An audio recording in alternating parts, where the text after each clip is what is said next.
오늘 주시는 말씀은 시편 116편 1절입니다. 구약 성경 889쪽 시편 116편 1절부터 9절까지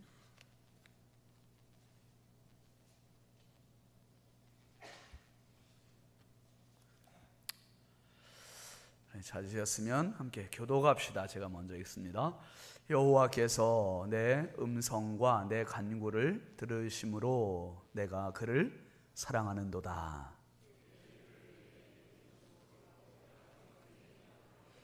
사망의 줄이 나를 두르고 스올의 고통이 내게 이름으로 내가 환난과 슬픔을 만났을 때에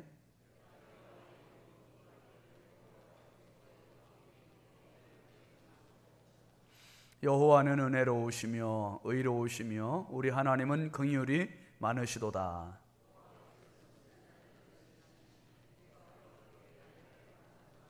내 영혼아 내 평안함으로 돌아갈지어다. 여호와께서 너를 후대하심이로다.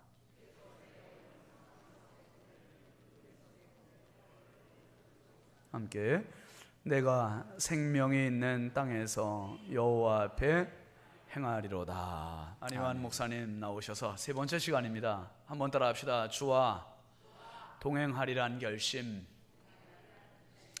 예비된 말씀 큰 은혜 받으시기 바랍니다. 목사님 나오실 때 뜨거운 박수로 모시겠습니다.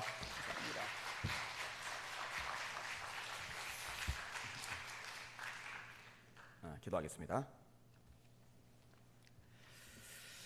하나님 아버지, 쓸데없어서 돈이 남아 돌아서 드리는 거 아니라는 거 아시죠?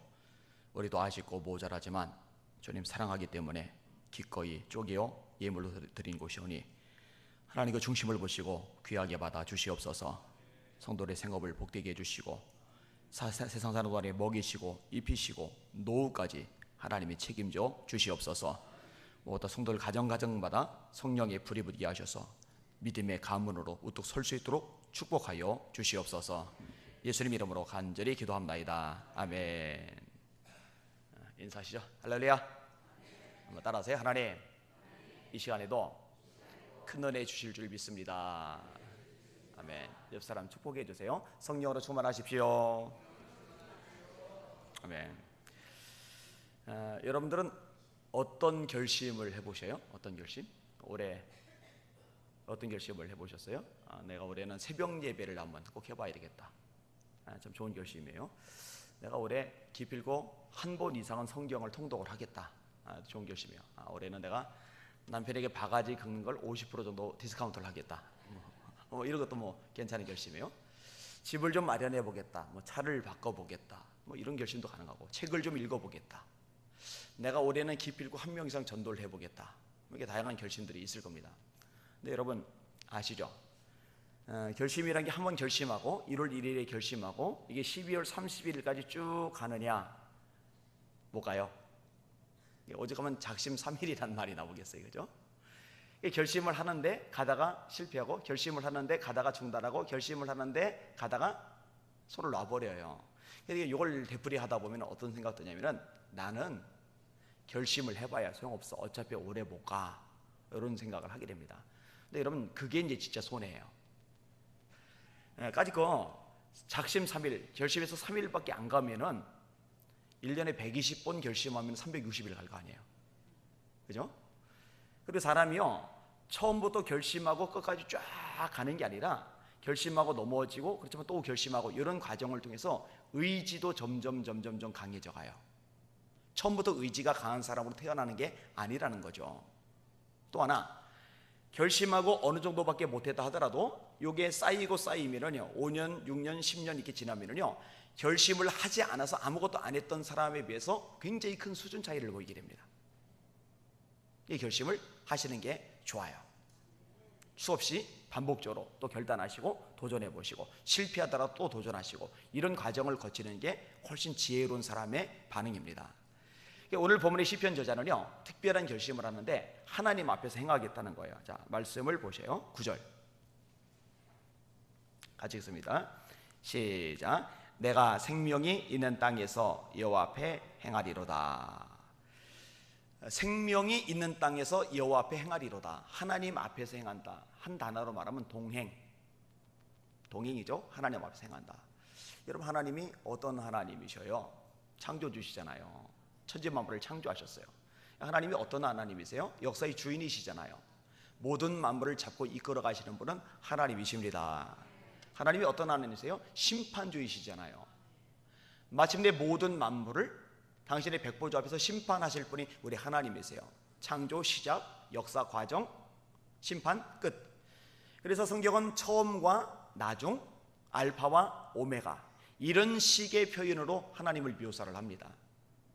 그 하나님과 동행하며 살겠다고 결심을 하는 겁니다. 근데 여러분, 동행이 되려면요, 세 가지 요소가 맞아 떨어져야 됩니다. 하나는 방향이 맞아야 돼요. 제가 이제 집회를 마치고 목요일 날 이제 서울로 올라가요. 근데 여기는 여러분들이 한번 저랑 동행하겠다고 해놓고는 부산으로 가요. 그러면 동행이 안 됩니다. 제가 이제 서울로 갈 때 저랑 동행이 되려면은 방향을 저랑 맞춰서 서울 쪽으로 향하셔야만 합니다. 하나님과 동행이 되려면요, 하나님과 방향을 맞춰야 됩니다. 하나님과 동행하겠다고 해놓고 세상을 따라가면은 하나님과 동행이 안 됩니다. 여러분, 성경은요, 세상을 사랑해서는 안 된다고 말씀합니다. 요한일서 2장 15절이죠. 이 세상이나 세상에 있는 것들을 사랑하지 말라. 누구든지 세상을 사랑하면 아버지의 사랑이 그 속에 있지 아니하니, 이는 세상에 있는 모든 것이 육신의 정욕과 안목의 정욕과 이생의 자랑이니 다 아버지께로부터 온 것이 아니요 세상으로부터 온 것이라. 이 세상도 그 정욕도 다 지나가되 오직 하나님의 뜻을 행하는 사람은 영원히 거하느니라. 이 세상을 사랑하지 말래요. 세상에 있는 것들을 사랑하지 말래요. 근데 여러분, 세상이 좋아 보이는 것들이 많잖아요. 그러니까 세상이 마음 뺏기는 거죠. 거기에 시간 빼앗기는 거죠. 거기에 에너지를 쏟는 거죠. 근데 성경은 그 세상을 사랑하지 말래요. 여러분, 잘 들으세요. 눈에 좋아 보이는 것하고 좋은 것하고는 다릅니다. 다시요. 좋아 보이는 것하고 좋은 거는 달라요. 자, 하나님이 선악과를 금지하셨어요. 창세기 2장 17절, 선악을 알게 한 나무의 실과는 먹지 말라. 먹으면 반드시 죽으리라. 이 이야기를 하나님이 아담에게 하셨어요. 그때 하와가 없었어요. 아담을 잠들게 하시고 갈비뼈 빼시고 하와를 만드셨어요. 그리고 하나님이 아담에게 전하신 이 말씀을 아담이 하와에게 전달을 해줬어요. 하와가 혼자 있을 때 뱀이 나타나죠. 처음부터 하나님 말씀과 반대되는 거 얘기하면 거부감을 느낄 테니까 엉뚱한 얘기를 꺼내요. 하나님이 참으로 동산 나무의 모든 실과를 먹지 말라 하시더냐, 그런 말씀 안 하셨거든요. 하와가 대답을 해요. 아니야, 다 먹어도 되는데 선악을 알게 한 나무 실과는 먹지도 말고 만지지도 말라 하셨어. 먹으면 죽을까 하노라 하셨어. 하나님 만지지 말라 말씀 안 하셨죠? 하와가 추가한 거예요. 하나님은 반드시 죽는다고 하셨지 죽을까 하노라 하지 않으셨어요. 하나님의 말씀을 뺀 거예요. 여러분, 창세기 하와가 실수한 이 장면이 나오는데 계시록 끝부분에 이렇게 말합니다. 이 예언의 책에서 더하면 하나님이 이 책에 기록된 재앙들을 그에게 더하실 것이요, 이 예언의 말씀에서 제하여 버리면 하나님이 거룩한 나라와 거룩한 성과 생명나무의 참여함을 제하여 버리시리라. 따라합시다. 하나님의 말씀은 더해도 안 되고 빼도 안 된다. 있는 그대로 전달해야 돼요. 그리고 있는 그대로 받아들여야 돼요. 아담이 잘못 전달을 했을까요? 아니면 아담이 제대로 전달했는데 하와가 잘못 알아들었을까요? 제가 볼 때는 하와가 문제인 것 같은데 천국 가면 하나님께 여쭤보세요. 아담이 제대로 전달을 못한 건지, 제대로 전달했는지, 전달했는데 하와가 제대로 못 알아들은 건지. 우리 신 목사님 입장에서는 제대로 전달을 하셔야 되고, 성도들 입장에서는 전달하는 말씀을 있는 그대로 받아들여야 되고. 여기 이제 건강한 교회, 진짜 좋은 교회의 특징이겠죠. 자, 말씀에 바로 서지 못하니까 이게 틈이 돼요. 마귀가 파고들 틈이 돼요. 아니야, 먹어. 너 먹으면 눈이 밝아져. 너 하나님처럼 돼. 그리고 선악과를 보는데 먹음직하고 보암직하고 지혜롭게 할 만큼 탐스럽기도 한 나무인지라. 자, 먹음직하고, 아까 인용한 요한일서 2장 15절, 먹음직하고 육신의 정욕. 보암직하고 안목의 정욕, 지혜롭게 할 만큼 탐스럽기도 한 나무인지라 이생의 자랑. 너무 좋아 보이는 거예요. 자, 하와의 눈에 너무 좋아 보이는데 좋은 거예요? 좋은 게 아니에요? 좋은 게 아니에요. 먹으면 죽어요. 그런데 좋아 보여요. 왜 좋아 보이는지 아세요? 마음이 넘어가서 그래요. 마음이 넘어가서 그래요. 여러분, 사람의 마음은요 절대로 객관적이지 않습니다. 내가 누군가를 좋아하잖아요. 그럼 그 사람이 실수하는 것도 괜찮게 보여요. 근데 내가 누군가 좀 꼴 보기 싫잖아요. 그럼 그 사람이 잘하는 것까지도 꼴 보기 싫어요. 이 마음의 문제입니다. 마귀에게 마음을 빼앗기고 나니까, 이 마음이 넘어가고 나니까 하나님이 금하신 게 좋아 보여요. 이 잠언 4장 23절 말씀이 맞아요. 모든 지킬 만한 것 중에서 더욱 내 마음을 지키라. 생명의 근원이 이에서 나는 줄 알미니라. 우리 부여종학교 성도들은 마음을 지킬 수 있기를 주님의 이름으로 축원합니다. 왜 세상에 있는 것들이 하나님이 사랑하지 말라 하셨음에도 불구하고 좋아 보이느냐, 매력적으로 보이느냐, 더 가지고 싶고 더 누리고 싶고 거기에 더 재밌게 어울리고 싶고, 왜 그러느냐? 이 세상의 마음을 빼앗겨서 그래요. 이런 마음을 예수님께 빼앗기면은요 예배 드리는 게 좋아 보여요. 기도하는 게 좋아 보여요. 봉사하는 게 좋아 보여요. 전도하는 게 좋아 보여요.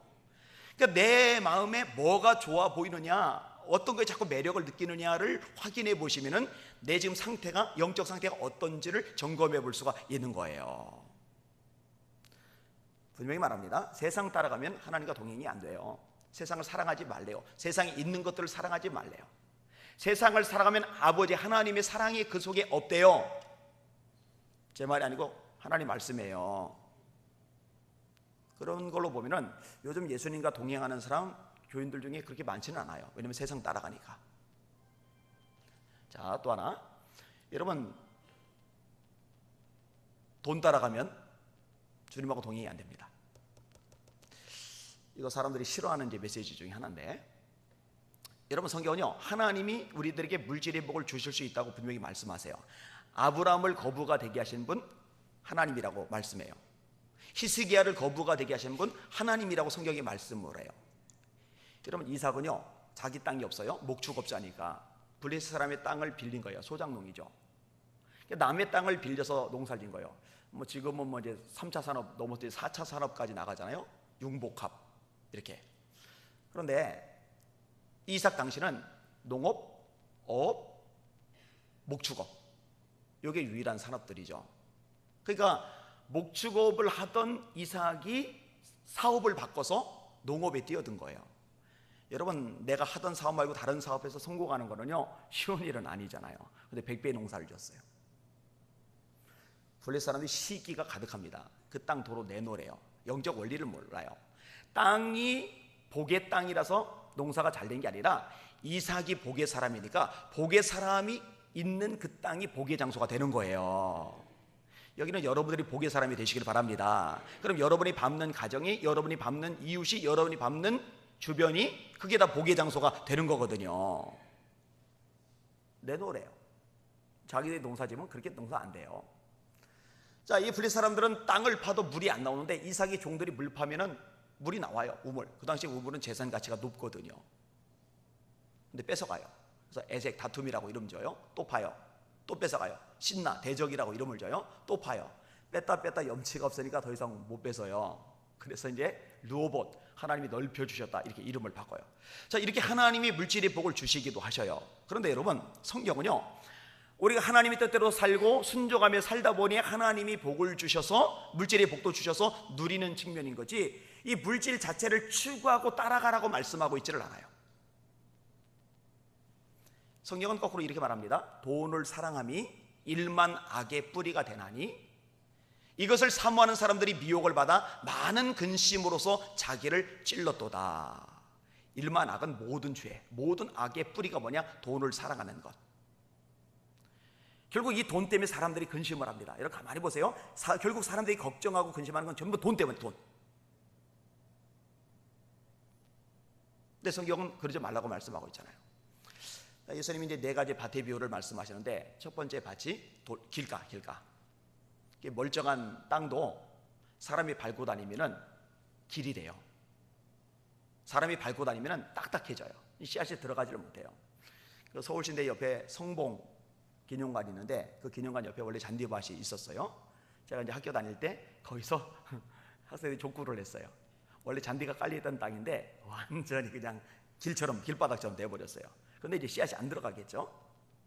사람의 마음도 그래요. 이 사람 저 사람에게 밟히다 보면 마음이 딱딱해져요. 그래서 아침에 예배 드리러 오기 전에 이리저리 밟힌 상태로 나오면요 말씀이 안 들어가요. 자, 돌밭은 뭐냐? 뿌리를 내렸어요. 싹이 돋았어요. 그러니까 하나님의 말씀을 듣는데 아멘 한 거예요. 기쁨으로 받는 거예요. 아, 이거 참 좋은 거예요. 근데 문제가 뭐냐? 말씀에 뿌리를 내리지를 못하는 거예요. 그 상태에서 해가 떠요. 햇볕에 말라버리잖아요. 여러분, 해가 떠서 마른 거예요? 그 시련을 말하는 거거든요. 시련 때문에 신앙이 시들어버린 거예요? 시련 때문에 주저앉은 거예요? 원인을 거기서 찾으면요 평생 성장을 못합니다. 아니요, 사람 때문도 아니고 환경 때문도 아니고 사건 때문도 아니고 문제 때문도 아니고 장애물 때문도 아니고 뭐뭐 때문도 아니고 내가 문제예요. 내가. 여러분, 이 돌밭이 아니라 이 돌이 없어서 뿌리를 깊이 내려서 땅에서 수분만 제대로 흡수할 수 있다면 햇볕이 내려지는 게 이 식물을 마르게 하는 게 아니라 이 식물을 더 자라게 해요. 그러니까 고난과 시련, 문제, 아픔, 탄식 이런 문제들이 우리를 메마르게 하는 게 아니라 사실 더 자라게 만들어요. 단 말씀의 뿌리를 깊이 내렸을 경우에 안에서. 우리 부여중앙교 성도들은 말씀의 뿌리를 깊이 내리시기를 주님의 이름으로 축원합니다. 그러면 시험을 당할 때 다른 사람들은 시들어 버리는데 부여중앙교 성도는 그때 더 잘하는 거예요. 쭉쭉쭉쭉쭉쭉쭉. 이게 이제 진짜 능력이죠. 세 번째가 이제 가시떨기인데, 자, 뿌리도 내렸어요. 돌이 없으니까. 햇볕이 내리쬐도 까딱 없어요. 수분을 섭취를 하니까. 근데 가시가 기후를 막는 거예요. 자, 이 가시가 두 가지인데 하나는 생활의 염려. 여러분, 염려하지 마셔요. 너희 염려를 다 주께 맡겨 버려라. 이는 주가 너희를 권고하심이니라. 아무것도 염려하지 말고, 아주 노골적으로 말씀합니다. 이거는 염려할 수밖에 없잖아요. 아니요, 아무것도 염려하지 말고 오직 모든 일에 너희 구할 것을 감사함으로 하나님께 아뢰라. 그리하면 모든 지각에 뛰어난 하나님의 평강이 그리스도 예수 안에서 너희 마음과 생각을 지키시리라. 이 염려를 맡긴다는 거는요, 내 인생의 주인이 내가 아니고 이제 하나님이 되신다는 개념이에요. 내 인생의 주인이 내가 되면 내가 해결해야 돼요. 내가 해결해야 되는데 해결할 방법이 없어요. 그래서 염려가 찾아오는 거거든요. 근데 인생의 주인이 하나님으로 완전히 바뀌어버리면 내가 걱정할 필요 없어요. 하나님이 이제 알아서 해줘야 되니까. 이게 로드십, 이 주권십이 명확해지는 것을 말하는 거예요. 이 가시떨기 제거하는 거. 생활이 염려, 이 가시떨기거든요. 그리고 이 가시떨기 생활이 염려 말고 또 하나가 뭐냐면 재리의 유혹, 돈이에요. 돈. 결국요, 신앙이 잘 자라요. 잘 자라다가 찍어 누르는 가시 역할 때문에 어느 한계 이상 못 자라는 사람의 공통점 중에 하나가 뭐냐면 이 돈 문제에 다 걸려 넘어가요. 생각보다 많이 넘어져요. 여기에. 따라합시다. 있는 말을 족한 줄로 알라.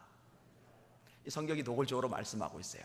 이런 바울 사도가 그런 말을 하죠. 내가 풍부에 처할 줄도 알고 궁핍에 처할 줄도 알아. 모든 일에 배부르며 배고픔과 풍부와 궁핍에도 내가 일체의 비결을 배웠노라. 그 다음에 이어지는 구절이 내게 능력 주시는 자 안에서 내가 모든 것을 할 수 있느니라. 여러분, 돈 따라가지 마시고 돈에 너무 집착하지 마시고 돈 때문에 울고 웃지 마시고 하나님의 말씀을 순종하지 못하는 것 때문에 우시고 주님을 기쁘시게 하는 일들 때문에 감사하시고 기뻐하실 수 있는 여러분들 되시기를 주님의 이름으로 축원합니다. 이 방향 전환을 하셔야 돼요. 한 가지만 더 얘기할게요. 여러분, 죄 따라가면 안 됩니다. 이사야 59장 1절 2절에 이렇게 말씀합니다. 여호와의 손이 짧아 구원치 못하심이 아니요 귀가 둔하여 듣지 못하심이 아니라 너희 죄가 너희와 너희 하나님 사이를 내었고 그 죄악이 그 얼굴을 가리워서 너희로 듣지 못하시게 함이니. 자, 여리고로 하는 엄청난 성을 무너뜨렸어요. 근데 그 다음에 작은 성 아이를 만나요. 백성들이 말하는 거예요. 우리 다 갈 필요 없습니다. 2-3천 명만 보냅시다. 졌어요. 죽었어요. 여호수아가 옷을 찢고 죄를 뒤집어 쓰고 울어요. 통곡을 해요. 하나님이 그 원인을 지적해 주시죠. 왜요? 아간의 범죄 때문에 졌다는 거예요. 하나님이 뭐라 말씀하세요? 그 죄악을 너희 가운데서 제거하지 않으면 내가 다시는 너희와 함께 있지 않겠다라고 말씀하세요. 여러분, 교회를 강하게 만드는 건 성결입니다. 교회를 약하게 만든 것은 죄악입니다. 죄를 따라가지 않고 하나님을 따라가시는 여러분들 되시기를 예수님의 이름으로 축원합니다. 세상 따라가면 안 되고요, 물질 따라가면 안 되고요, 죄 따라가면 안 돼요. 방향을 하나님하고 맞추셔야 돼요. 자, 두 번째로 동행이 되려면요, 앞서가면 안 됩니다. 저는 이제 걸음이 빨라요. 제 아내는 걸음이 느려요. 요즘 이제 손잡고 맞춰서 가요. 한 20년 살다 보니까. 근데 초반에는 제가 이렇게 걸어가다가 말을 거는데 이 여자가 제 말을 무시하는 거예요. 대답을 안 하는 거예요. 대답도 안 해요. 쳐다봤더니 없어요. 저 뒤에 있어요. 이거는 이제 동행이 아니죠. 앞질러 가는 거니까. 정직하게 대답하세요. 하나님이 여러분 인생의 진짜 주인 맞으십니까? 여러분은 그 하나님이 종 맞으십니까? 종에게 결정권이 있어요, 없어요? 없죠. 결정권은 주인이 가지고 계시죠. 근데 가만히 한번 보세요. 결정은 내가 다 해요. 우리 자식 이번에 어느 고등학교 보내야지, 어느 대학 보내야지, 하나님 합격하게 도와주세요. 이런 사업 한번 시작해봐야지, 하나님 사람도 주시고 자금줄도 풀어주시고 역사해 주세요. 나 이 아가씨 마음에 드는데, 이 총각 마음에 드는데, 하나님 이 아가씨 저 총각의 마음을 바꾸셔서 저한테 시집 오게 장가 오게 해주세요. 그 결정을 자기가 다 내려놓고 나서 하나님은 나를 도와주는 램프 속의 거인 진이에요. 신바트 모험에 나오잖아요. 아라비안 나이트. 램프를 번지면 뻥 하고 거인이 나타나서 주인이 뭘 도와드릴까요? 아니요, 그렇게 하면 안 돼요. 하나님이 주인이시면 내가 결정하기 전에 하나님께 먼저 사인을 구해야 돼요. 하나님께 먼저 여쭤봐요. 하나님 어떻게 해야 좋을까요? 여호수아는 영성이 대단한 인물입니다. 가나안을 향해 진격해 들어갈 때 기브온 사람들이 겁을 먹었어요. 그리고 꾸미는 거예요. 먼 지역에 사는 사람이 아님에도 불구하고 멀리서 온 것처럼 가정에서 다 떨어진 옷을 입고 다 떨어진 신발을 신고 삭은 가죽 부대에 삭은 포도주를 넣고 곰팡이 난 떡을 들고 찾아온 거예요. 그리고 여호수아가 하는 말이에요. 우리 멀리서 왔습니다. 새 옷인데 이렇게 낡았습니다. 새 신발인데 이렇게 떨어졌습니다. 이거 포도주 담아서 온 건데 벌써 삭았습니다. 이거 떡 따끈따끈하던 떡인데 이렇게 곰팡이가 썰었습니다. 이거 보니까 100% 멀리서 왔거든요. 하나님은 모세를 통해서 가나안의 7 족속하고는 절대로 계약 맺지 말라고 하셨어요. 이 기본은 가나안의 7 족속 중에 하나예요. 절대로 계약 맺으면 안 돼요. 근데 여호수아가 눈으로 보니까 이건 100% 멀리서 왔거든요. 여호와께 묻지 않았다라고 성경이 기록을 해요. 계약을 맺어요. 이 기본 사람들 때문에 나중에 다윗 시대 때 기근이 임해서 나라가 어려움을 겪어요. 한 번만 여쭤봤으면 될 텐데, 하나님 이 기본 사람이 멀리서 왔다고 하는데 이들하고 계약을 맺을까요 말까요? 우리 사랑하는 부여종의 성도들은 이 훈련 하시길 바랍니다. 하나님의 하나님 되심을 정말로 인정하며 사는 교인들이 생각보다 안 많아요. 여전히 자기가 자기 인생의 주인 노릇해요. 자기가 결정 다 내려놓고 하나님은 내가 결정한 것을 도와주는 하수인에 불과해 버리는 거예요. 이거는 이건 정상적인 신앙생활이 아닙니다. 한 걸음 한 걸음 하나님께 여쭤보면서 동행하실 수 있기를 주님의 이름으로 축원합니다. 자, 동행이 되려면 또 너무 뒤처져도 안 되죠.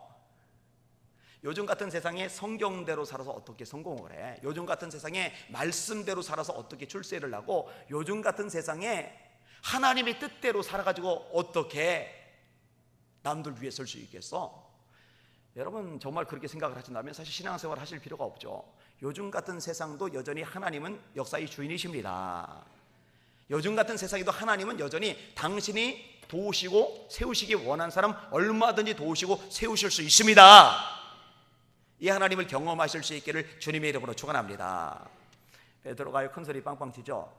저는 절대 부인 안 합니다.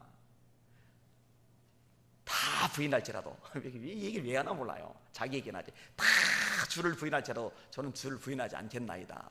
그래놓고 예수님 잡혀가실 때 멀찍이 따라가니라. 이 멀찍이 따라가니까 계집종 앞에서 예수님 부인하는 거죠. 근데 진짜로 멀찍이 예수님 따라가는 사람들 많아요. 바짝 안 따라가요. 손해볼까봐, 대가 지불할까봐. 근데 바짝 따라가야 돼요. 그게 동행이란 말이에요. 제가 한번은 이제 청소년 집회를 인도를 하는데 보통 40대, 50대 여전도 회원들이 봉사를 하러 오시잖아요. 그래서 아무리 젊게 봐주려고 노력을 해도 60대도 아니고 70이 훨씬 넘어 보이는 할머니 한 분이 와 계시는 거예요. 그래서 야, 이 교회는 일손이 모자란가? 이런 생각이 좀 들었어요. 자, 애들이 물놀이를 갔어요. 여전도 회원들이 뭐 수박이고 음료수 들고 이제 따라갔어요.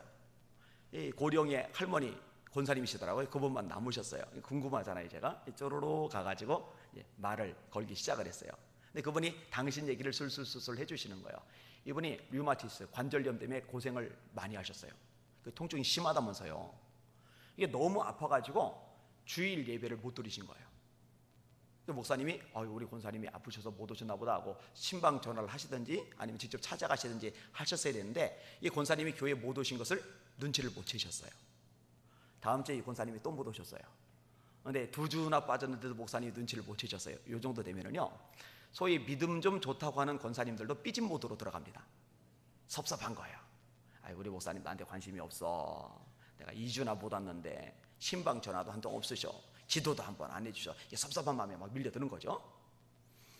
그러다가 여전히 아프지만 그래도 몸을 추스릴 수 있으니까 끙끙거리면서 예배를 드리러 갔어요. 예배를 드렸어요. 목사님이 뒤에서 이제 인사를 하시는데 한 성도를 한씩 이렇게 나가면서 인사를 하는 중에 목사님이 권사님 토닥토닥하면서 아유 권사님 제가 아프신데 미처 신방도 못 갔어요. 그래도 기도는 했어요. 이렇게 한번 해도 이게 싹 풀릴 텐데 아니 뒤에 서서 악수하는 중에 거기서 핀잔을 하셔요.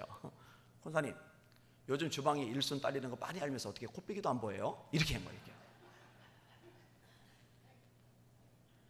이 정도 되면은요 이제 삐진 모드에서 변실을 합니다. 공격 모드 아니면 나팔 모드로 변실하는 거예요. 친한 사람들 다 전화 돌리든지 찾아가서 우리 목사님 말이야 목자로서 자질이 문제가 있는 것 같아. 사랑이 없어. 막 난리가 날 거예요. 난리가. 근데 권사님이요 그러지는 않아요. 주의 종이 말씀하시니까 순종하자 그래놓고 난간 잡고서 쩔뚝거리면서 주방에 들어가 봉사를 하신 거예요. 하나님 그걸 어여쁘게 보셨어요. 병원 가도 약 먹어도 안 고쳐지던 그 통증 있는 다리를요 하나님이 손대시니까 고쳐진 거예요. 그러면서 목사님 이제 광고를 내리시는데 이제 학생이 수련회 가는데 따라갈 여전도 회원들 구합니다. 그러니까 이 권사님이 쪼로로 목사님 찾아가서 목사님 이 늙은 것도 가서 봉사 좀 하게 해달라고 부탁을 하셔서 허락받고 수련회 장소 오셨다가 저를 만나셨고 저에게 당신 얘기를 다 해주신 거예요. 하나님의 능력, 역사, 기적, 살아계심을 경험하는 사람은요 손해볼 것 각오하고라도 바짝 하나님을 따라가는 사람들입니다. 우리 부여중학교 성도들이 그런 성도들 되시기를 예수님의 이름으로 축원합니다. 이번 시간 그 다음에 내일 오전 시간은 성경을 공부하듯이 차곡차곡 원리들을 좀 이렇게 가르치는 그런 시간을 가질 거예요. 자, 동행이 되려면 방향을 맞춰야 된다. 하나님과 맞춰야죠. 그 다음에 앞서가면 안 돼요. 그 다음에 뒤처지면 안 돼요. 이 세 가지 요소가 맞아야 비로소 동행이 되는 거예요. 하나님 앞에서 살아가는 거예요. 그럼 이 시편의 저자가 하나님 앞에서 동행하며 살겠다고 결심하는 이유들이 구체적으로 나옵니다. 도대체 어떤 이유냐? 자, 말씀을 가지고 볼게요. 8절 읽겠습니다. 8절 시작. 주께서 내 영혼을 사망에서 내 눈을 눈물에서 내 발을 넘어짐에서 건지셨나이다. 왜 그러느냐? 하나님이 나를 건져주세요. 6절에 보면 구원하셨다고 그랬죠. 자, 물에 빠져요. 죽어가요. 건지는 거나 구원하는 거나 똑같은 거거든요. 자, 어디에서 건져주시는지 세 가지가 나오는데 하나는 사망에서, 하나는 눈물에서, 하나는 넘어짐에서 건져주신답니다. 따라하세요. 예수 믿으면 사망에서 벗어나게 된다. 여러분 사람이 왜 죽어요? 나이가 많아서, 병들어서, 사고 나서, 홍수, 지진, 자연재해 때문에. 아니요, 그것 때문에 죽는 게 아니에요. 성경은 사람이 죽는 이유를 딱 한 가지로 말합니다. 죄 때문에 죽어요. 로마서 5장 12절입니다. 한 사람, 아담을 말해요. 한 사람으로 말미암아 죄가 세상에 들어오고 죄로 말미암아 사망이 왔나니. 사망이 왜 왔다고요? 죄로 말미암아 사망이 왔나니 이와 같이 모든 사람이 죄를 지었으므로 사망이 모든 사람에게 이르러느니라. 죄 때문에 사망이 찾아온 거예요. 예수님의 이름의 뜻이 뭐죠? 마태복음 1장입니다. 아들을 낳으리니 이름을 예수라 하라. 이는 그가 자기 백성을 그들의 죄에서 사하실 것입니다. 21절 말씀이죠. 예수님이 오기 전에 이사야가 예언을 합니다. 그는 실로 우리의 질고를 지고 우리의 슬픔을 당하였거늘 우리는 생각하기를 그가 하나님에게 징벌을 받아서 고난을 당한다 하였노라. 그가 찔림은 우리의 허물을 인하며 그가 상함은 우리의 죄악을 인함이라. 그가 징계를 받음으로 우리가 평화를 누리고 그가 채찍에 맞음으로 우리가 나음을 입었도다. 6절 우리는 다 양 같아서 그릇 행하여 각기 제 길로 갔거늘 여호와께서는 우리 무리의 죄악을 그에게 담당시키셨도다. 죄 때문에 죽어요. 죄 때문에 죽음 이후에 심판이 찾아와요. 히브리서 9장 27절이죠. 한 번 죽는 것은 사람에게 정하신 것이요 그 후에는 심판이 있으리니. 따라서 이 죄의 문제를 해결해 줘야지 죽음의 문제도 심판의 문제도 해결해요. 그래서 하나님의 아들 예수님이 이 땅에 오셔서 저와 여러분의 죄를 대신 지고 십자가의 죽임을 당하신 거예요. 이걸 대속이라고 그래요. 그리고 예수님의 십자가의 죽음을 부활을 믿는 자에게 하나님 죄 사함을 주신다고, 하나님의 자녀가 되는 권세를 주신다고 약속해 주시는 거예요. 여러분, 예수님의 오심에 대한 말씀은요 생명하고 다 연결이 돼요. 자, 예수님의 말씀을 제가 그대로 인용할게요. 요한복음 10장 10절 인자가 온 것은 양으로 생명을 얻게 하고 더 풍성히 얻게 하려는 것이다. 요한복음 5장 14절 내가 진실로 진실로 너희에게 이르노니 내 말을 듣고 또 나 보내신 이를 믿는 자는 영생을 얻었고 심판에 이르지 아니하나니 사망에서 생명으로 옮겼느니라. 요한복음 20장에 성경을 기록한 목적이 나옵니다. 오직 이것을 기록함은 너희로 예수께서 하나님의 아들 그리스도이심을 믿고 그 이름을 힘입어 생명을 얻게 하려 하심이라. 예수님이 오신 목적이 뭐냐? 생명을 주시려 오신 거예요. 사망의 문제, 죽음의 문제를 해결하기 위해서 오신 거예요. 그 예수님을 믿는 분들, 아멘. 그 예수님을 영접하시는 분들, 아멘. 이 믿는 것하고 영접한 것은 똑같은 거예요. 요한복음 1장 12절이죠. 영접하는 자, 곧 그 이름을 믿는 자들에게는 하나님의 자녀가 되는 권세를 주셨으니 이는 혈통으로나 육정으로나 사람의 뜻으로 나지 아니하고 오직 하나님께로서 난 자들이니라.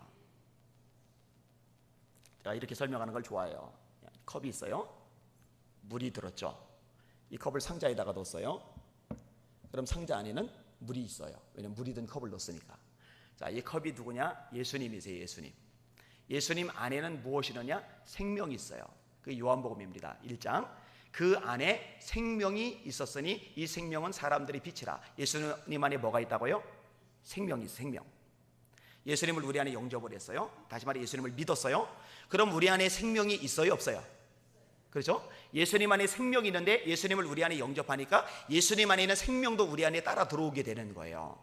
이게 요한일서 5장 11절 말씀입니다. 또 증거는 이것이니 하나님이 우리에게 영생을 주신 것과 이 생명이 그의 아들 안에 있는 이것이니라. 12절 아들이 있는 자, 예수가 있는 자에게는 생명이 있고 하나님의 아들이 없는 자에게는 생명이 없느니라. 13절 내가 하나님의 아들의 이름을 믿는 너에게 이것을 쓴 것은 너희로 하여금 너에게 생명이 있음을 알게 하려 함이라. 다시 대답하세요. 크게 대답하세요. 예수님이 하나님의 아들이심을 믿으십니까? 그분이 여러분의 모든 죄를 짊어지고 십자가에 죽으셨음을 믿으십니까? 죽음을 이기고 3일 만에 부활하셨음을 믿으십니까? 그러면 여러분 안에 생명이 있는 줄 믿으시길 바랍니다. 오늘 죽어도, 오늘 세상을 떠나도 하나님 나라에서 눈을 뜰 줄 믿으시길 바랍니다. 예수 외에는 생명의 길이 없어요. 그래서 요한복음 14장 6절에 말씀하시는 거예요. 내가 곧 길이요 진리요 생명이니 나로 말미암지 않고는 아버지께로 올 자가 없느니라. 이게 복음이에요. 복음. 예수님이 우리에게 생명을 주신다. 죄를 사하시고 하나님의 백성이 되게 하신다. 핵심이죠, 핵심. 자, 그 다음에 우리를 넘어짐에서 건지시죠. 그럼 아기가 태어났는데 태어난 아기가 다음 주에 벌떡 일어나 뛰는 아기 본 적 있어요? 없어요. 목도 못 가눠요. 애가 몸을 뒤집으면 난리 나죠, 엄마들. 자기 애가 옆집 애보다 일주일 정도 빨리 뒤집으면은요, 자기 애가 천재인 줄 알아요. 착각이죠, 착각. 그 일주일, 2주일 빨라봐야 아무 소용 없어요. 다 의미 없어요. 근데 쟤는 막 뒤집을 때 막 난리 나죠. 막 귀여봐요, 막 얼마나 이뻐요. 그러다가 이제 걷는데 처음부터 막 다 걷느냐? 아니요. 걷다 자빠지고 수백 번, 수천 번을 넘어져요. 그 넘어지는 걸 보더니 어른들이 아유, 저렇게 많이 넘어진 거 보니까 쟤는 끝났어. 쟤는 인생 틀려먹었어. 이러지 않아요. 원래 인생은 넘어졌다 일어나다 하면서 나중에 걷는 거잖아요. 여러분, 이거는 어른도 똑같아요. 제가 이제 청소년연합집회 자주 가니까 요즘 애들이 너무 잘 좌절하거든요. 용기를 주려고 그런 얘기를 종종 해요. 자, 여기 A라는 사람이 있다. 이 친구가 얼마나 잘 넘어지고 얼마나 실패를 많이 하는지 999번을 실패했다. 그러니까 주변 사람들이 야, 쟤는 뭘 해도 틀려, 뭘 해도 안 돼, 쟤 인생 끝났어 하고 마침배를 찍어버렸다.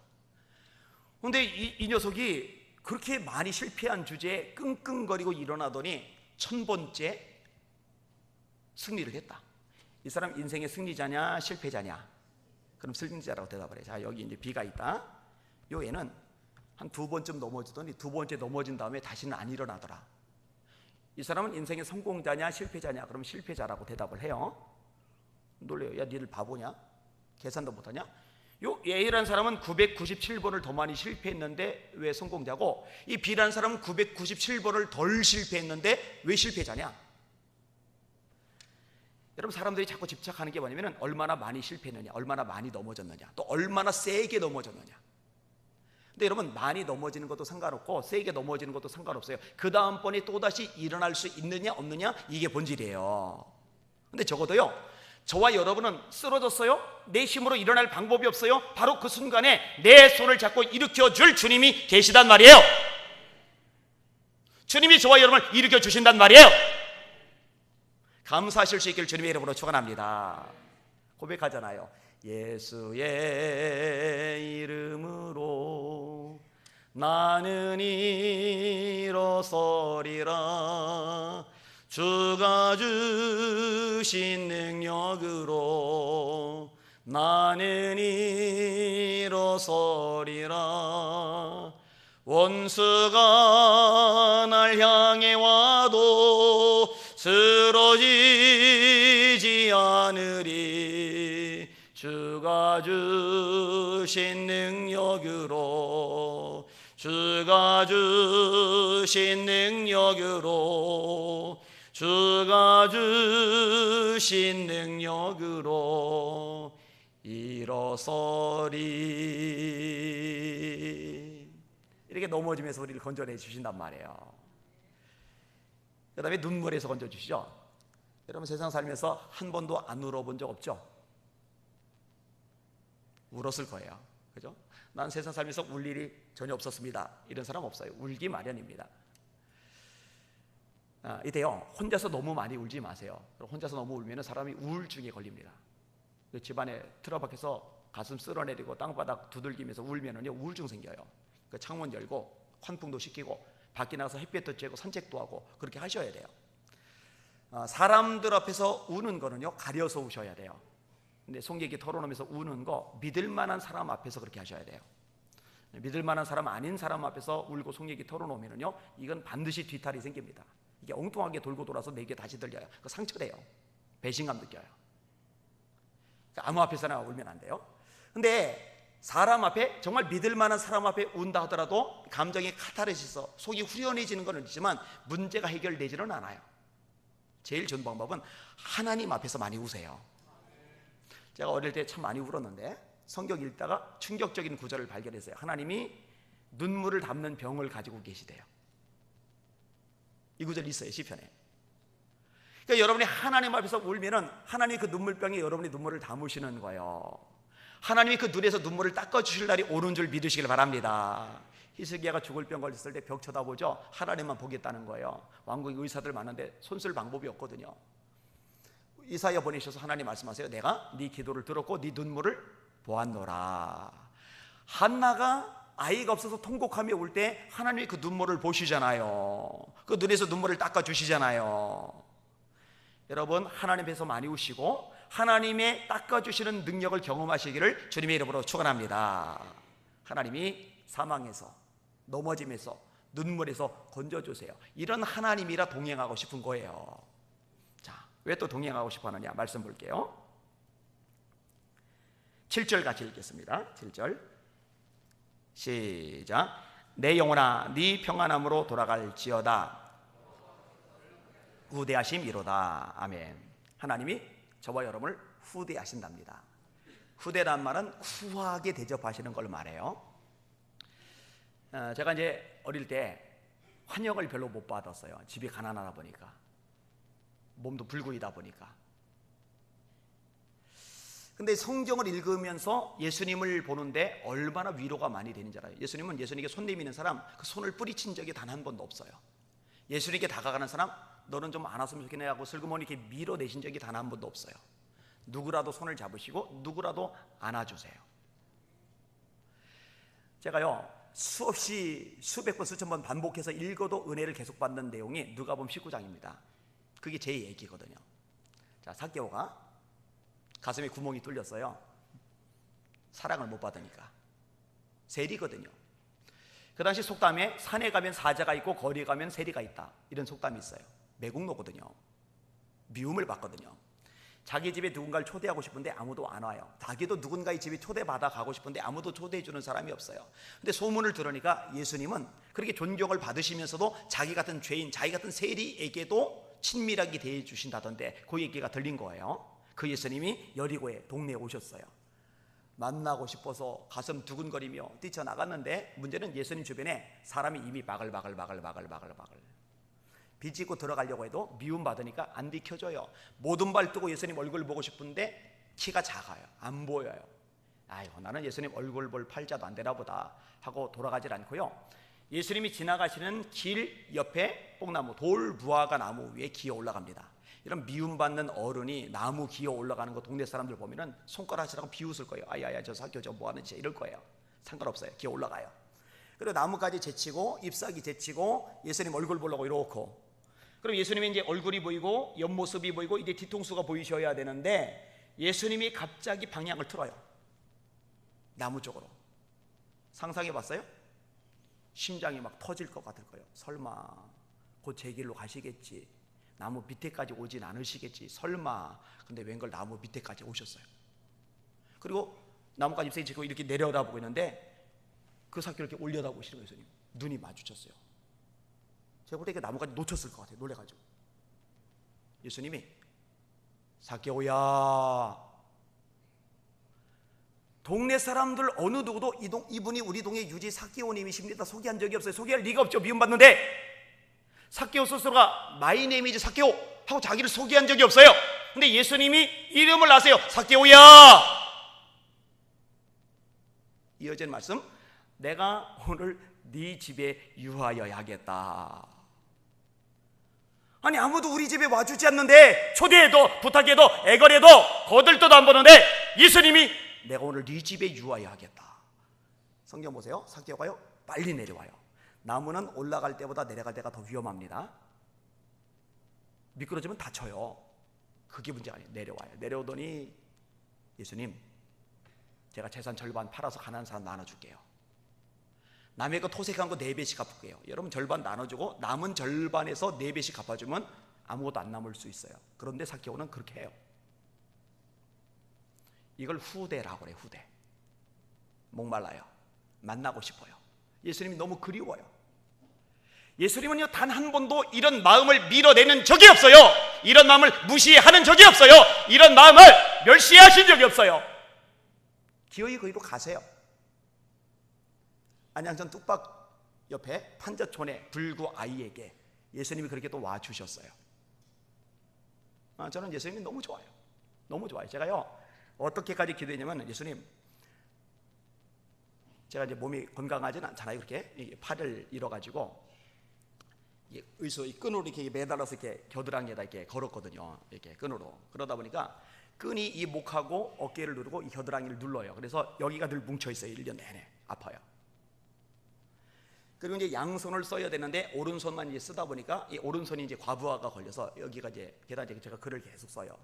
신앙계 같은 데도 연재하고 국민일보 같은 거, 신앙세계, 목회와 신학, 그다음에 크리스찬 타임즈, 성결교회와 신학, 기타 등등 글을 계속 일주일에 3-4편씩을 계속 써내야 돼요. 그러다 보니까 이쪽 손가락이 콕콕콕콕 쑤셔요. 이게 이제 무리가 와가지고. 그리고 혈액순환 전체가 안 되기 때문에 몸 전체 상태가 이제 그렇게 썩 좋은 상태는 아니에요. 그런데 제가 어떻게 기도했냐면, 하나님, 제가요 지금보다 몸이 더 아파져서 더 많은 사람이 이 좋으신 예수님을 만날 수 있다면 더 아프게 해주세요. 제가 그렇게 기도했어요. 하나님, 제가 더 가난해도 좋아요, 더 힘들게 살아도 좋아요. 그래서 이 좋으신 예수님, 이 사랑의 예수님을 사람들이 더 많이 만날 수 있다면 하나님 그렇게 되게 해주세요. 이 좋으신 예수님, 이 후대하시는 예수님을 모르는 사람이 너무 불쌍해요. 제가 참 좋아하는 구절이 하나 있는데, 사람의 행위가 하나님을 기쁘시게 하면 그의 원수라도 와서 그와 더불어 화목하게 하시느니라. 제가 이제 거의 왕따 수준이었거든요. 못 올려가지고.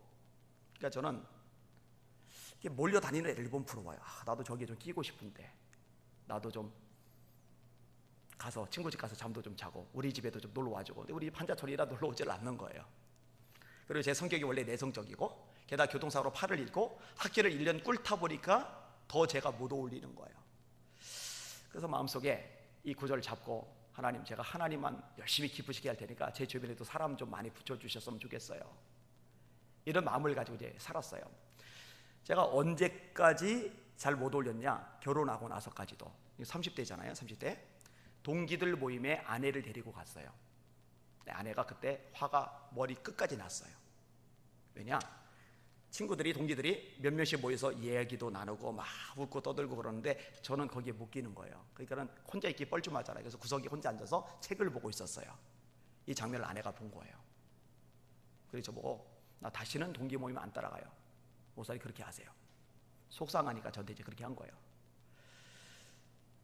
그래도 그 말씀 안 놔요. 하나님 기쁘시게 할 테니까 제 주변에도 사람 좀 주세요. 사람 좀 주세요. 사람 좀 주세요. 사람 좀 주세요. 근데 그로부터 이제 세월이 더 지나갔는데 하나님이 이제 사람을 많이 붙여주셨어요. 정말 많이 붙여주셨어요. 잘난 척으로 들을 수도 있을 텐데 그래도 하나님이 하신 일이니까. 제가 이제 로고스 법무법인에 설교를 자주 가요. 우리는 10대 로펌 중에 하나입니다. 도심 공항타워 14층 15층을 쓰는데 한 달 월세가 1억 8천. 한 달 월세가 굉장히 큰 법무법인이죠. 거기 대표 되시는 분이 저보고, 안 목사님 너무 중요한 일을 하시는데 안 목사님이 하는 일 제가 얼마든지 도와드릴게요. 강력한 우군이 돼줬어요. 리딩으로 리드하라라는 책으로 인문학 붐을 일으킨 작가가 있어요. 여자라면 클린턴, 힐러리처럼 그런 책, 꿈꾸는 다락방 이런 책, 하여튼 대단한 베스트셀러를 작아요. 자기 이름으로 강연을 열면은요 대학생들 2,000명이 모여요. 현직 아나운서가 사회를 봐줘요.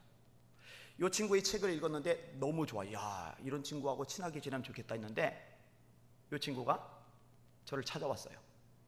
제가 동생 삼았어요.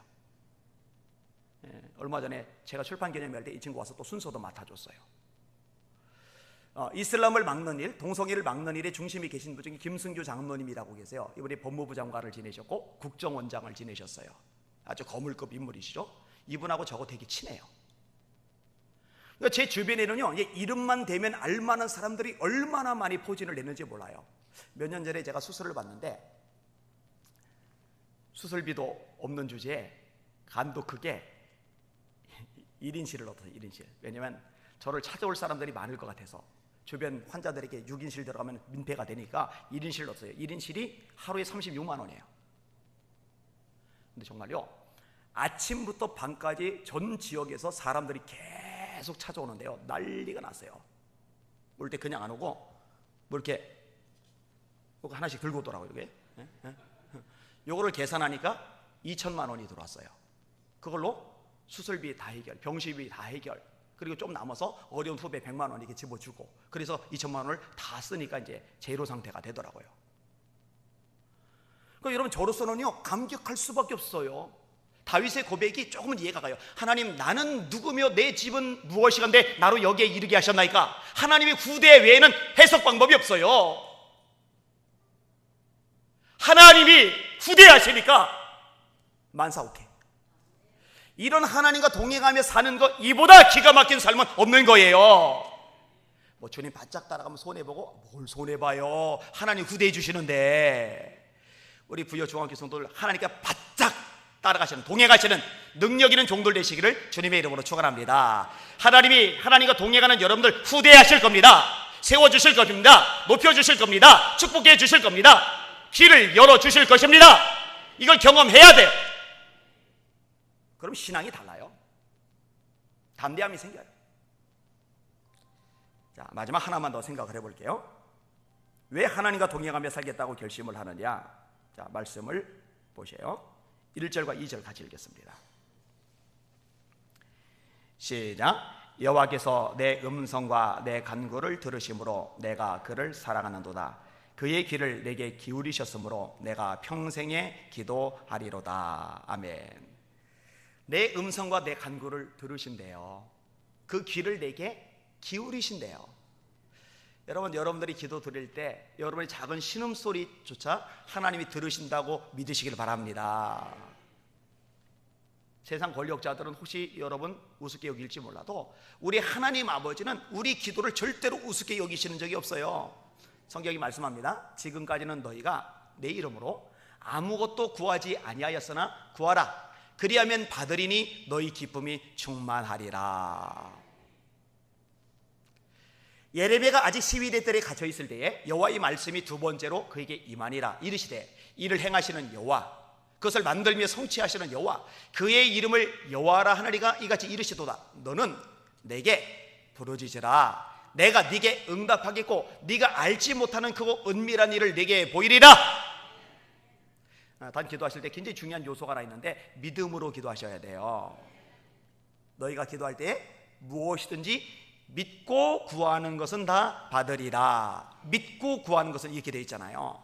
이 반대된 말씀이 야고보서 1장 6절이 나오는데 오직 믿음으로 구하고 조금도 의심하지 말라. 의심하는 자는 마치 바람에 밀려 요동하는 바닷물결 같으니 이런 사람은 무엇이든지 주께 얻기를 생각하지 말라. 두 마음을 품어 그 마음에 정함이 없는 자로다.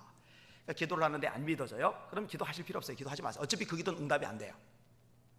그럼 기도를 안 해야 되느냐? 아니요. 안 믿어지거든요. 하나님 믿음 주세요. 그걸 먼저 씨름하세요. 그리고 믿음이 생기면 그 믿음을 가지고 구체적인 사안을 놓고 하나님 앞에 간구하는 거예요. 믿음의 기도는 역사하는 힘이 많으니라 라고 성경은 약속해 주고 있어요. 믿음의 역사, 사랑의 수고, 우리 주 예수 그리스도에 대한 소망이 있네. 소망에는 인내가 따라오고 사랑에는 수고가 따라오고 믿음에는 역사가 따라오는 거거든요. 믿음의 역사. 저랑 친하게 지내는 목사님 중에 홍일권 목사님이라고 계세요. 이분이 이제 32권의 베스트셀러 책을 냈어요. 이분도 제가 5만 번 응답받은 뮬리의 비결이라는 기도의 비결이라는 책을 읽고서 야, 이런 분하고 친하면 좋겠는데 했는데 이분이 또 찾아오셨어요. 제가 시 전문 잡지 시인마을의 발행인이고 그 홍일권 목사님이 편집장을 좀 하고 계세요. 하나님이 요즘은 제가 생각만 하면 사람을 다 붙여주세요. 어느 날 그 책 제목을 가지고 생각을 해봤어요. 5만 보를 응답받는다? 여러분 일주일에 한 번씩 응답받으면 얼마나 행복할까요? 일주일에 한 가지씩 응답되는 거예요. 대단한 거죠. 기적이죠. 그럼 일주일에 한 번씩 응답이 되면은 1년이면 몇 번 응답해요? 52번. 자, 2번 떨어내고 50번. 10년이면 500번. 100년 동안 일주일에 한 번씩 응답받으면은 5,000번. 그럼 일주일에 한 번씩 응답받아서 5만 번 응답받으려면 몇 년 살아야 돼요? 1000년을 살아야 돼요. 야, 도대체 이분은 어떻게 살았길래 이렇게 응답을 잘 받아? 이렇게 많이 받아? 이분이 브리스톨이라는 지역에서 2,000여 명의 고아들을 먹이는데 이분의 원칙은 단순해요. 사람에게 손 내밀지 않는다. 철저하게 기도로 공급을 받는다. 단 100% 믿고 기도한다. 이분은 의심을 안 해요. 한 번은 보모가 호들갑 떠는 거예요.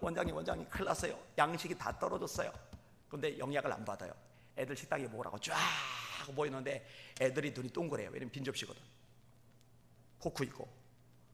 근데 기도를 하는 거예요. 하나님, 오늘도 우리에게 일용할 양식을 주시니 감사합니다. 애들이 기도가 안 돼요. 집중이. 접시를 뜯으라는 건가, 포크를 씹으라는 건가. 근데 요동을 안 해요. 잘 먹겠습니다. 예수님 이름으로 기도합니다. 아멘. 좀 이따 이제 누가 불을 똑똑똑똑 두들기는데 지금 이제 200ml, 500ml 우유팩이 이쁘게 나오잖아요. 그런 거 없을 때 수레에다가 우유통을 싣고 떠서 배달을 할 때인데, 고아원 옆을 지나가던 수레가 고장이 났네. 고장된 수레를 끌고 가려니 우유가 무겁네. 쏟아 버리려니 우유가 아깝네. 어떡할까 하다 보니까 고아원 똑똑똑, 혹시 우유 쓰실 일 있으세요? 마실 거 해결. 좀 이따 누가 또 물을 똑똑똑똑 두들겨요. 주변에 빵 공장 주인인데 한밤중에 느닷없이 빵을 굽지 않으면 안 될 것 같은 강박관념이 생겨서 밤새도록 빵을 구웠고, 아침에 정신 차리고 보니까 너무 많이 구워놨어요. 야, 내가 이거 뭔 짓을 한 거지? 그러다가 주변에 고아원 있지? 그리고 빵을 가지고 온 거예요. 한 번은 또 역시 다 떨어졌는데 미동도 안 해요. 하나님 주실 거 100% 믿고 기도하는 거, 하나님 감사합니다, 일용할 주시 감사합니다. 문 열리고 호텔 제복을 입은 사람들이 고급 요리를 손에 들고 줄줄줄줄줄줄줄줄줄줄줄줄 들어오는데 어떻게 된 건가 했더니, 큰 회의가 그 호텔에서 열리기로 예약이 돼서 음식을 말했는데 그 예약이 갑자기 취소가 되면서 음식을 어떻게 처치 곤란하게 된 거예요. 이런 일이 그냥 일상적으로 일어나는 거예요. 계속 일어나는 거예요. 예수님이 믿음대로 될지어다 그러시잖아요, 그죠? 제가 이런 걸 읽다가 욕심이 났어요. 아니, 하나님은 조지 밀러의 하나님만은 아니시다. 허드슨 테일러의 하나님만은 아니시다. 리즈 하월주의 하나님만은 아니시다. 그 하나님 내 하나님인데 왜 나라고 경험하지 못하는 법이 있느냐? 그럼 나도 한다. 그래서 개척하기 전에 아내 보고, 여보, 우리 하나님이 주시면 먹고 안 주시면 금식이다. 우리도 뮬러처럼 해보자. 허드슨 테일러처럼 해보자. 아내가 동의를 했어요. 저희 집안에 목사님들이 많아요. 집안에 우리 신청 목사님들이 37분. 왜 아무도 안 놀래요? 여러분이 안 놀래니까 제가 놀래잖아요. 여러분은 집안에 목사님들이 한 100분쯤 되계세요? 다시 이상하네. 충청도라 그런가? 제가 고향이 충남 서산이에요. 다시 우리 집안에 목사님들이 37분이 계셔요. 네, 이게 정상적인 반응이에요. 재작년인가요? 합동 제일 큰 교단이죠. 거기 총회장이 안명환 목사님, 제가 안희환, 안명환, 안희환. 왜 비슷할까 이름이? 우리 친척이거든요. 장로교단, 감리교단, 성결교단, 순복음교단 다 있어요. 큰 교회들 꽤 있어요.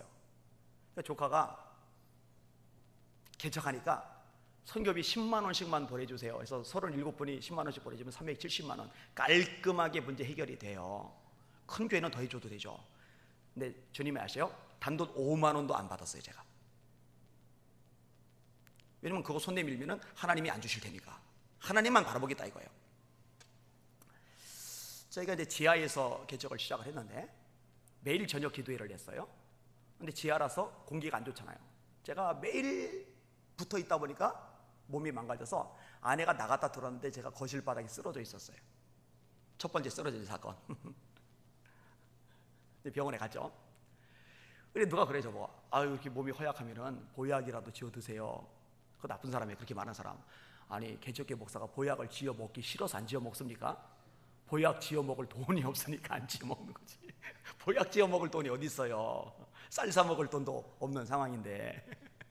근데 이 부평 쪽에 한의사 옆에 회장이라는 분이 있는데 그분이 저를 몰라요. 저도 그분을 몰라요. 근데 그분이 감독을 받아서 약재를 좋은 걸로 지어서 약을 보내주셨어요. 한 번은 금요일 날 쌀이 다 떨어졌어요. 아내한테 큰 소리 쳤어요. 하나님 주신다, 반드시 주신다, 내일 주신다. 다음 날 누가 만났어요. 봉투 하나를 주세요. 열어봤더니 40만 원이 들어있어요. 쌀하고 반찬이랑 생활비 급한 거 불 껐어요. 재정이 이제 계속 마이너스가 돼요. 그래서 재정 보는 분한테 뭐 교회 조금 할 테니까, 지하교회 되니까 기도하세요. 학개서 말씀, 은도 내 것이요 금도 내 것이리라. 만군의 여호와의 말이니라. 빌립보서 4장 19절, 나의 하나님이 영광 가운데 그 풍성한 대로 너희 모든 쓸 것을 채우시리라. 저도 이제 기도를 하고, 자, 저희 지하교회가 있고 상가들이 있고 맨 끝에 자매분식 떡볶이집이 있어요. 이 떡볶이집 아줌마가 저를 찾아오셨어요. 그러더니 조지 뮬러 얘기 때 빵공장 주인에게 강박관념이 생겼듯이 이 아줌마에게 강박관념이 생긴 거예요. 자꾸 저한테 돈을 좀 갖다 줘야 되겠다는 생각이 들더래요. 그래서 할 수 없이 가져왔대요. 이번에 가셨어요? 궁금해 죽겠는 거예요. 얼마인지. 봉투를 열었어요. 500만 원짜리 수표가 들어와 있어요. 이분이 장로님 부인이냐? 아니거든요. 권사님이냐? 아니거든요. 집사님이냐? 아니거든요. 그럼 이제 불 붙기 시작한 새신자냐? 아니거든요. 교회 안 다녀요. 근데 이걸 갖다 줘야 되겠다는 생각이 자꾸 들어서 안 갖다 주다 스트레스 받느니 그냥 갖다 주자 해서 가져온 거예요. 야, 우리 하나님 역시 최고. 와, 우리 하나님 역시 능력의 하나님 얼마나 감격하지. 근데 사람 마음이 무지 간사한 거 아세요? 잠시 후에 제가 아니 하나님 이렇게 대단하신데 이왕이면 동글뱅이 하나 더 붙여주시지. 근데요, 정확하게 필요한 것만큼 주셨어요. 오늘날 우리에게 일용할 양식을 주옵시고 그날의 만나를 그날에 주시잖아요. 이 지하실에 쥐가 한 마리 들어왔어요. 새끼를 낳기 시작하는데 얘는 개척의 전도 어렵잖아요. 교인보다 쥐가 더 빨리 부흥하는 거예요. 한 번은 몇 명 안 되는 교인들 놔두고 수요예배 때 설교를 하는데 저쪽에서 설교하면 놀래가지고 왜 그러냐 했더니 쥐가 발을 건드렸대요. 그 다음부터 의자에다 다들 발 올려놓고 예배를 드려요. 한 번은 또 수요예배인데 뒤에서 쥐가 100m 달리기를 하는 거예요. 이렇게. 그래서 제가 설교하다 말고 내려갔어요. 내려가서 밟았는데 강대성아지 올라와서 제 발 밑에 그게 밟혔어요. 그래서 그 제실이라고 청년한테 갖다 버리게 했어요. 교인들 얘기가 들려요. 예배 드리러 내려오다 말고 나가고 싶대요. 애기 엄마들 절대 안 와. 위생이 안 좋으니까. 그래서 쥐 잡자. 그래서 쥐 약을 놨다가 치웠어요. 우리 애가 아직 어릴 텐데 애가 그 쥐약을 먹겠더라고요. 알록달록 맛있게 생겼어요. 쥐약이. 먹으면 죽어요. 쥐 덫을 놨는데 쇠로 된 거 있죠. 먹으려고 그러면 착각하는 거. 이거 안 잡혀. 효과 없어요. 세 번째 방법은 효과를 상당히 봤는데 쥐 끈끈이 아세요? 이거요. 정말 잘 잡혀요. 털만 놔도 잡혀요. 꼬리만 놔도 잡혀요. 줄이만 놔도 잡혀요. 발만 놔도 잡혀요. 한번 어디든 닿기만 하면은 늘어붙어가지고 안 떨어지니까 이거 진짜 잘 잡혀요. 그런데 제일 먼저 들어와 새끼 깐 고놈이죠. 요게 교회에서 오래 살다 보니까 지혜가 충만한 거예요. 이 끈끈이를 뛰어넘어요. 환장해요, 환장. 제가 의자 옆에서 기도를 하는데 이 강대상 쪽에 그놈이 뚫어놓은 구멍이 하나가 있거든요. 그 구멍으로 고개를 내밀더니 저를 이렇게 쳐다보는데 기도하다 말고 눈 뜨고 그 쥐가 구멍에서 보이는데 제가 생전 처음 쥐를 보고 사리를 느껴봤어요. 밉더라고요. 진짜 밉더라고요. 근데 천적이 있어요. 사람이 쥐는 못 잡는데 고양이는 잡잖아요. 열린 문으로 고양이 한 마리 오는데 고양이가 그 쥐를 잡았어요. 사람이 쥐는 못 잡는데 사람이 또 고양이는 잡아요. 제가 그 고양이를 잡아서 내놨어요. 그래서 전부 17마리를 잡아냈어요. 안 된다. 여기서는 지상으로 가자. 얼마만 될까? 100평짜리 억소리 날 만큼 큰 돈, 어마어마한 돈, 그거 2개 2억이면 되겠지. 그래서 선포를 했어요. 10명 되는 교인들 보고 여러분 제가 이제 2억 달라고 기도 들어갑니다. 하나님 주실 겁니다. 네, 아멘을 아무도 안 해요. 개척교회는 가난하고 병들고 어려운 사람들이 와요. 한 사람이 100만 원 헌금 죽었다 깨도 못해요. 100만 원 해도 1,500만 원, 많아 2천만 원 정도 될까 말까 해요. 근데 2억을 달라고 기도한다고 그러니까 안 믿어지는 거예요. 근데 제가 어릴 때 배운 거는 그거예요. 저는 재주가 없어요. 살아남는 게 목적이었기 때문에 그냥 매달리는 거 그것만 해요. 진짜 미친 사람처럼 기도를 했는데 친구가 왔어요. 산책을 해요. 그럼 둘이 얘기를 해야 되는데 친구한테 제가 관심이 없어요. 친구하고 걸으면서도 하나님 2억만 주세요. 2억만 주세요. 2억만 주세요. 2억만 주세요. 2억만 주세요. 2억만 주세요. 친구가 그러니까 이거 뭔 소리야? 내가 지금 2억 달라고 기도하고 있어. 근데 이렇게 계속 기도하는데 때가 있어요. 때가. 우리가 선을 해가되 낙심하지 말지니 포기하지 아니하면 때가 이름에 거두리라.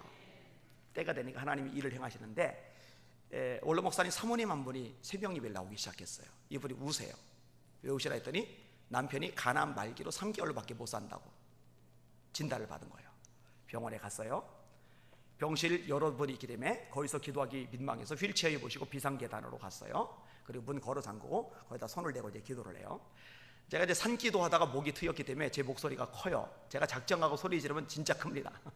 꽤 커요. 그 큰 목소리로 살려야 되니까 얼마나 절박해요. 한글 방언 섞어가면서 병원 그 비상계단에서 기도를 한 거예요. 근데 여러분 비상계단은 지하부터 10몇 층까지 이게 다 뚫렸어요. 다 이게 목소리가 위아래로 다 나가요. 그리고 병실로 퍼지는 거예요. 병원이 발칵 뒤집혀서 직원들이 문 두들리고 난리 났어요. 문 열라고. 이게 뭐 하는 짓이냐고. 문 안 열어줬어요. 제가 아무것도 안 보여요. 제가 좀 무식한 데가 있어요. 그죠? 하나님이 역사하시는데 어떻게 역사하시느냐, 사방에 퍼져서 손쓰지 못하던 암세포가 끄트머리로 이사를 갔고, 여러분 암세포 이사 다닌다는 얘기 들어봤어요? 요걸 도려내고 사셨어요. 그리고 감사금 2천만 원을 하셨어요. 10분의 1 해결. 다 얘기 안 할게요. 요거 다 얘기하면 요것만도 시간 한참 걸리니까 하나님이 2억을 주셨어요.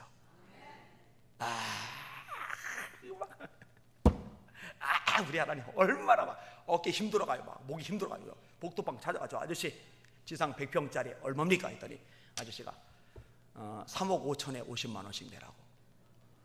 예? 다른 데 갔어요. 똑같아요. 순간 열이 확 났어요. 하나님, 제가 그동안 기도할 때 잘못 기도하면 기도 내용도 바꿔주셨잖아요. 하나님, 저는 세상 물정 모릅니다. 2억이면 100평 넉넉히 된다고 생각했어요. 하나님 전지하셔서 이거 아니란 거 아셨잖아요. 그럼 감동하셔서 이 어리석은 아니하나 요즘 시세에 100평짜리 5억은 있어야 된다, 2억 가지고 택도 없다 하시면 5억으로 바꾸어 기도할 텐데 2억 기도할 때 내버려 두시다가 이게 뭡니까 하나님? 잠시 후에 하나님, 제가 회개합니다. 대들었습니다. 용서해 주시옵소서. 근데 하나님 속상해요. 어떡하라고요? 우는데 성령께서 감동을 하셔요. 인터넷 들어가라. 인터넷 들어가라. 여러분 말씀 듣다가 기도하다가 하나님이 감동하실 때 때로 내 이성적으로 납득이 안 갈 때 있죠. 그거 사람들 보통 반응이 어떤지 아세요? 납득이 안 가면은 에베베베 하고 털어버려요. 에베베베. 그 소리입니다. 순종해야 돼요. 여러분 여리고성 13바퀴 도는 거 그거 납득 가요? 요단강에 나만 7번 목욕하는 거 그거 납득 가요? 300명 횃불 항아리 나팔 내리고 미디안 10만 넘는 대군 속으로 들어가는 거 그거 납득이 가요? 그런데 하나님이 하라시면 그냥 하면 돼요. 그럼 다음은 하나님이 책임져 주세요. 제가 배운 게 그거예요. 성경을 통해서, 제 인생을 통해서. 크리스토 윌슨이라고 아프가니스탄 선교사님이 계시는데 이 선교사님이 속상한 일을 경험해요. 이 아프가니스탄은 양산업이 되게 중요해요. 양털, 양고기, 양젖으로 만드는 가공식품. 근데 이 전염병이 돌면서 양떼들이 막 죽어 넘어가는 거예요. 선교지 왔는데. 그래서 하나님 앞에, 하나님 제가 여기 와서 선교하는데 이게 나라가 휘청거립니다. 주님 해결해 주세요. 해결해 주세요. 기도하는데 성령이 감동하세요. 롱아일랜드산 오리를 수입해라. 롱아일랜드산 오리를 수입해라. 훈련 안 된 분 같으면 에베베베 하고 털어버릴 거예요. 양 전염병으로 죽었는데 무슨 아일랜드산 오리야. 이분은 순종해요. 근데 롱아일랜드산 오리가 수입이 안 돼요. 알아봤더니 알은 수입이 돼요. 알을 수입했는데 썩고 깨지고 2개만 멀쩡해요. 다행히 암놈, 순놈 부화가 되고 번식하고 오리가 급속도로 들어가는데 전염병이 잡혀요. 왠지 아세요? 이 양들에게 전염병을 옮겨준 숙주가 물뱀이었던 거예요. 물뱀. 그 물뱀의 천적이 이 롱아일랜드산 오리였던 거예요. 이 오리가 물뱀을 잡아먹으면서 숙주들이 적어지니까 양떼들이 멀쩡해지기 시작을 하는 거예요. 할렐루야. 하나님이 감동하시면 하는 거예요. 아니 복도방도 아니고 웬 인터넷. 하나님이 감동하시면 하는 거예요. 인터넷 들어왔는데 제가 그때 처음 알았어요. 인터넷으로도 건물 계약이 되더라고요. 다음날 계약했잖아요. 100평이 아니에요. 163평짜리. 그걸 얼마에 계약했는지 아세요? 1억 9,700만 원. 어떻게 된 건지 아세요? 이 주인이 건물주가 돈이 많은 변호사인데 여기저기 건물이 많아요. 전세금 더 받으나 마나 그 이자 아무 상관이 없는 사람이에요. 그러니까 저보고 마음 편하게 쓰라고. 그래서 그 건물 163평짜리 우리가 쓰다가 작은 허름한 우리 건물 하나 생기고 그 옆에 있는 땅 좀 사고 그리고 몇 년 전에 지하 1층 지상 5층으로 건축도 다 끝냈어요. 할렐루야. 여러분 저와 여러분이 믿는 하나님은요 맥 빠진 사이다 같은 하나님이 아니고 저와 여러분의 기도를 들으시는 전능의 하나님이세요. 한국교회가요 지금보다 가난할 때, 못 배웠을 때, 좋은 건물도 없을 때, 사회적인 약자일 때 새벽 기도했잖아요. 1시간 반 걸어가서 새벽 예배 드리고 1시간 반 걸어고 밤늦게 일한 파김치된 그 몸 가지고 철야기도 하고 산기도 하고 이때 한국교회 하나님이 부흥 주시잖아요. 교회가 사니까 나라도 살았잖아요. 이 기도 한국교회 다시 찾아야 됩니다. 우리 부여중앙교회가 이 기도의 불이 타오르시기를 예수님의 이름으로 축원합니다. 정리합니다. 하나님과 동행하며 살겠다고 결심을 해요. 왜? 하나님 너무 좋으시거든요. 우리를 넘어짐에서 건져주시고 눈물에서 건져주시고 사망에서 건져주세요. 왜? 우리를 후대하세요. 내가 모자라지만 연약하지만 때로 한심하고 바보 천치 같지만 그럼에도 불구하고 주님 저 불쌍히 여겨주세요. 손 내밀면 이 손을 뿌리치는 적이 없으신 좋으신 주님. 주님 나 안아주세요. 다가가면 이 꼴 보기 싫은 놈 밀어내신 적이 없는 우리 주님. 왜 주님과 동행하며 살겠다고 그래요? 나의 작은 신음에도 연약한 기도에도 응답해 주시는 주님이시니까. 사랑하는 성도 여러분, 우리 한눈 팔지 맙시다. 결길로 세지 맙시다. 예수님만 바짝 따라가시길 주님의 이름으로 축원합니다.